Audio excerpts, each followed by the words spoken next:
चला काय आहे इको ब्रिक्स आहे. हे इको ब्रिक्स कशा बनतात?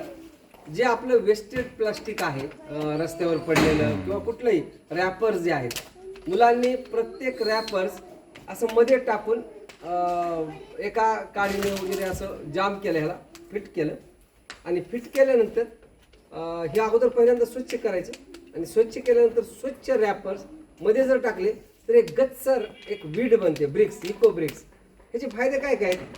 ह्याचे फायदे असे आहेत की एकतर प्लॅस्टिक मुक्त गाव किंवा प्लॅस्टिक मुक्त शाळा किंवा प्लॅस्टिक मुक्त परिसर ही एक संकल्पना. आणि मुलांना प्लॅस्टिकचा पुनर्वापर, प्लॅस्टिक तर आता कोणी टाळू शकत नाही, पण जे प्लॅस्टिक उपलब्ध आहे त्याचा पुनर्वापर कसा करता येईल, तर ह्या बॉटलमध्ये भरल्यानंतर ह्याच्यापासून आपण झाडाला कंपाऊंड करणार आहोत.